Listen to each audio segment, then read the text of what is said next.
একবার এক রাজা চোখের সমস্যা নিয়ে খুবই বিপদে ছিলেন। তাই রাজা অনেক জায়গায় যাচ্ছেন, কিন্তু কোনোভাবেই চোখ ভালো করতে পারছে না।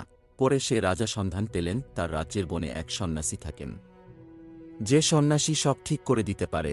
তারপর রাজা গেল সেই সন্ন্যাসীর কাছে, গিয়ে বলল, সন্ন্যাসী, আমার চোখের সমস্যা ঠিক করে দিন। সন্ন্যাসী দেখে বলল, রাজা, আমি আপনার সমস্যা বুঝতে পেরেছি। আপনি এক কাজ করুন, এখন থেকে শুধু লাল জিনিসের উপর চোখ দিবেন, শুধু লাল রং দেখবেন, তারপর দেখবেন সব ঠিক হয়ে গেছে। রাজা বলল, আচ্ছা ঠিক আছে। রাজা রাজ্যে ফিরে গিয়ে তার রাজপ্রাসাদ পুরোটা এবং সবকিছু লাল রং করে ফেলল। কিছুদিন পর আস্তে আস্তে রাজার চোখ ভালো হতে লাগল। তখন রাজা খুশি হয়ে তার সৈন্যদেরকে বলল, যাও, সেই সন্ন্যাসীকে নিয়ে আসো, আমি তাকে পুরস্কৃত করতে চাই। তারপর সন্ন্যাসী যখন আসলেন, তখন সৈন্যরা বালতি ভরে লাল রং দিয়ে তাকে ভিজিয়ে দিল। তারপর সন্ন্যাসী রাজার কাছে গেল। রাজা তাকে জিজ্ঞাসা করল, কেমন আছেন? তখন সেই সন্ন্যাসী বললেন, দেখতেই তো পাচ্ছেন। তিনি রাগান্বিত স্বরে বললেন, রাজা, আপনি আমাকে এমন লাল রং দিয়ে রঙিন দিতে বললেন কেন? পরে রাজা বললেন, কেন, আপনি তো বলেছেন লাল রং দেখতে।